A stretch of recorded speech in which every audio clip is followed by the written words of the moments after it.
Hey everybody, Josh the RV Nerd here with Bish's RV, but at Jayco's display in Nashville, Tennessee. I got my backstage pass and I kicked in the door a day early down here to try to work to get you advanced footage on something, and we are going to kick off this year's model change sneak peek with something unlike anything you've ever seen from Jayco before.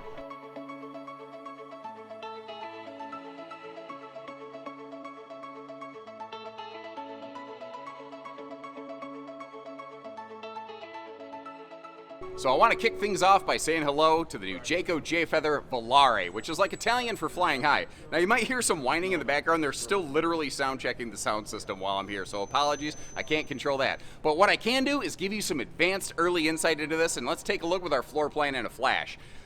Everything about this is so different from what you've seen from Jayco in North America. They took a lot of the inspiration, I think, from their Australian models and kind of wrapped it up here into something that maybe us Yanks might appreciate a little bit more. It is six-sided aluminum construction. It is all composite construction, like Asdel in the walls, a different type of composite in the floor. Enclosed heated underbelly, very, very weight sensitive on these, by the way. Like the one we're looking at today has about a 5,000-pound GVW maximum weight with cargo. So there's a lot of vehicles that can tow this. If you've got a 5,000-6,000 pound tow capacity, and obviously the more you have, the better, you're going to be all right with something like this. We're seeing it with like an insane full exterior, basically, observation camera suite option, but there's also things like an optional Thule awning, tank heater, some stuff like that that you can't see, but obviously the Goodyear tires and the torsion suspension that you can see. Now, what's really cool on this model right here is it has dual opposing power sofas in the back. And what that allows you to do is, like this one right here can function with some kind of like cargo capacity where you could load like a kayak or e-bikes or something in the back of it.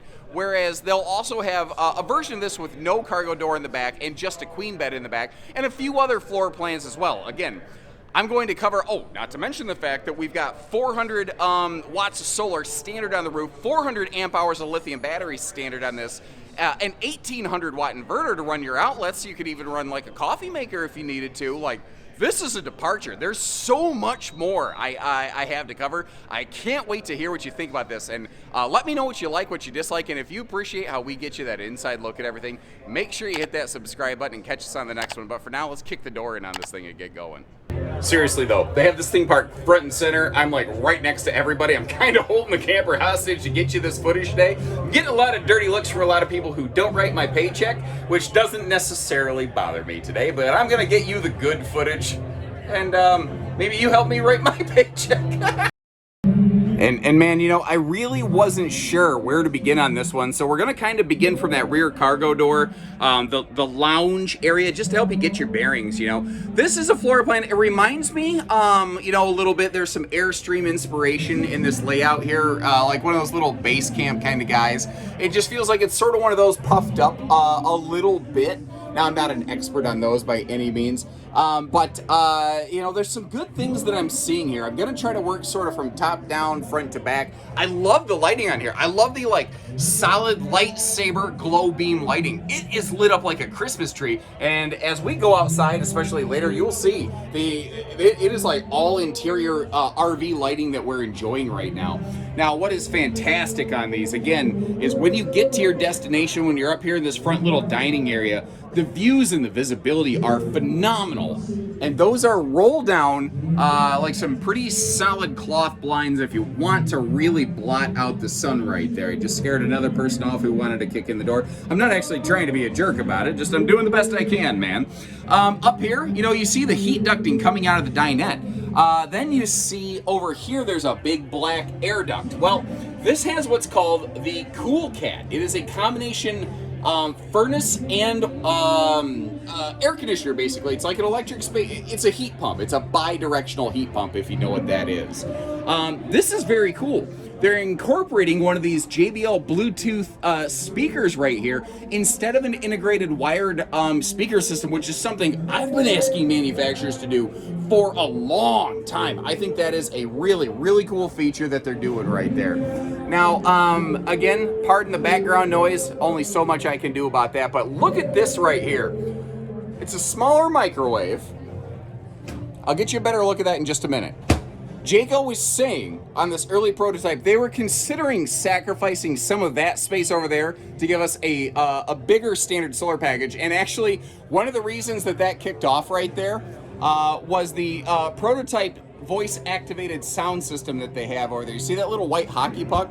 It heard me say the J word that ends in ACO, and it tuned in and thought I said turn off the lights, basically. So it actually turned off the zone lighting where I was at. So weird as that may sound, it was actually doing its thing. Now, the voice activation is something they just kind of threw on this as a test. It's not guaranteed that when this goes into production, that's exactly what it's going to have on it. So we've seen the front area. Let's look at the rear lounge here a little bit. You see that 12-volt entertainment system that can pivot around to kind of face where you need to be looking naturally. We've got our built-in kind of Wi-Fi hotspot signal repeater here, and considering this rear area is also going to be your bed, notice the position of the outlets. That is awesome. Now, by the way, you're seeing this with a second Bluetooth speaker over here. Again, this is an early prototype. Word is that final production models are intended to have one of those, not two of those, so kind of keep that in mind a little bit. So as I back up here, let's give you a look at the kitchen. And what do you think of this very kind of European-inspired interior that they went here? This is, to me, a huge departure from what Jayco has done in the past. Now, very similar to, say, like a Class B motorhome, they had to get very crafty, very creative with their kitchen storage solutions. And let's crack this all open and take a look at it. You see, there's surprising storage in those lower cabinets right there. But this also includes its own true induction cooktop. That, you know, it's got that kind of slide open peninsula counter you can bust out if you need to. And wait until we start talking about the power solutions that you have with all of the outlets in this thing.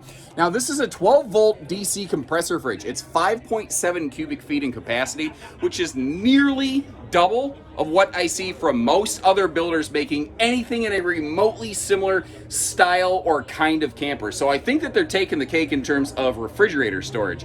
But again, this is an early access prototype. Let me know what you think of this. Do you think they nailed it? Do you think they failed it?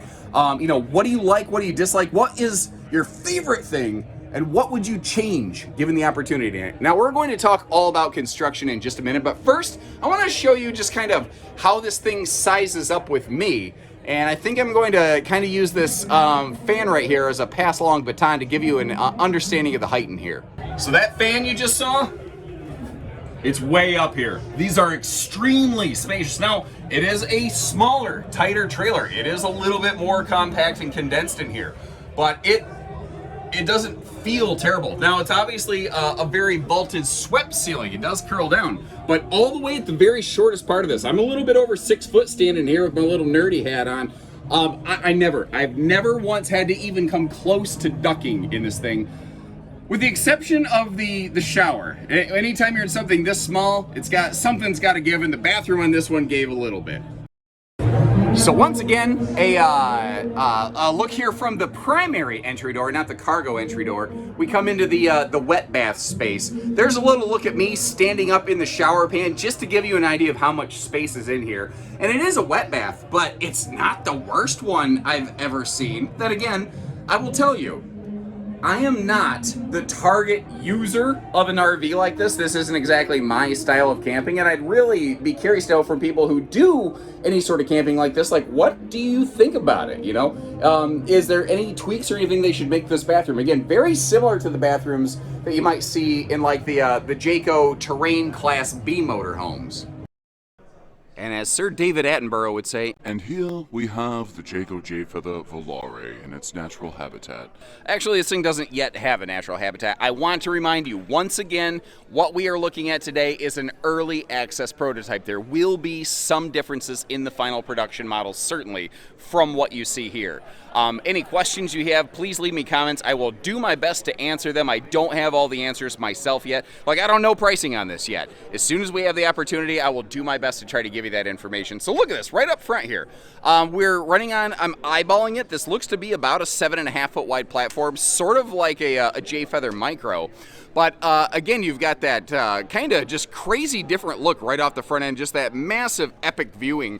And, you know, if you got a nosy neighbor, they can just pop up here and see what you're having for dinner tonight. But if we look straight above that, we see the first of 3 cameras that are part of the exterior observation suite on this. So this has like side turn signal cameras and J-Smart turn signal safety lighting, of course. But you can also get it outfitted with like front and campside cameras, so that if you are choosing to get off the pavement, you want to boldly go where no one's gone before, basically.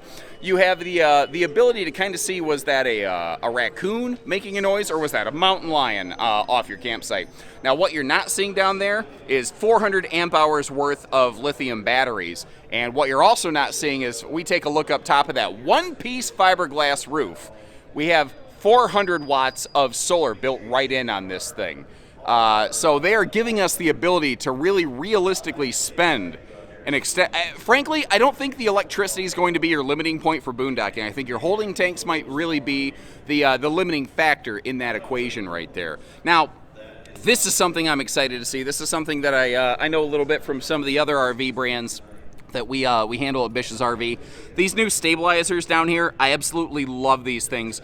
They rock. They just absolutely rock your socks off because they have that extra arm that drops down. What that means is that this thing is going to feel like it's been locked down on a concrete pad, and it's just not going to go anywhere. Little storage under one of those beds there. Got, again, the Goodyear American-made endurance radials, 87 mile an hour rated, one short of going back in time with Doc and Marty, obviously. Now, again, I mentioned one-piece fiberglass roof, and then I mentioned all aluminum. I can't even speak. I'm so excited. I'm sorry. All aluminum, all composite construction. This is something very different. Now, all these fancy words also probably mean a bit of a fancy price tag. And again, I don't know the exact pricing on these yet. I don't have that information available to me. I'm getting early access here. I can tell you that this is probably going to be a good clip above something like a conventional Jayfeather Micro. I love this 2-inch receiver hitch off the back. And as we know, RV nerdism number 37. When the gas comes out the backside, that is called the propanus. I love the extra taillights, though, for the little safety feature and function you have right there. Frameless tinted windows on here. To my knowledge, that is the intention. I don't believe they're intending to go with anything like the tilt open style Euro windows, but again, this is early access, potentially based on your feedback and any insights, any feedback, any suggestions, improvements you think could be made on this. Please leave comments on this video so that we can feed them back to Jayco as quickly as possible. Now look at this. I mentioned how this is something kind of intended, I think, for, getting off the beaten path, off pavement a little bit, but still having that enclosed Nautilus-style docking center. And over here, in the smartest corner of the RV to have it, this is where your park hookups are going to be located. That's fantastic. It is fantastic. Mr. Brad Whitehead, ladies and gentlemen, one of the big executives here, Jayco, apologies, I don't normally shake hands left-handed, coming in to check on me. He's like, who? He's like, who's this crazy homeless guy talking about this camper over here? Oh, stop that. You just carry on. Thank you, Mr. Brad. I tell you, I've known the people down here for a baker's dozen years, and I absolutely love coming down here every chance I get. Now, I want to make this very clear again. Early prototype, tankless water heater. What we're looking at here is a Truma. It is not certain at this time if the Truma tankless water heater is going to be the one that goes into production. It will, however, be some variety of tankless water heater.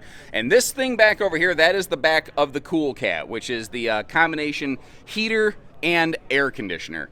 And wow, you know what? I've only done a quick flyby of this thing. There's so much more I have to learn about this. My hope is that when these things start rolling into our Bish's RV dealerships, I'll have the opportunity to actually get my hands really on one of these, a final production model, get you some updated footage. But for now, tell me what you think. I don't know about you. I had a lot of fun going through this. Appreciate you kind of dealing with the, like I said, the sound checking in the background. We don't have all the lights on yet, but I did want to wait. I wanted to get this to you as soon as I possibly could. So let me know what you think about her, good, bad, ugly, and otherwise. And as always, best wishes from Bish's, everybody. So take care, stay safe, have fun, and happy camping, everyone.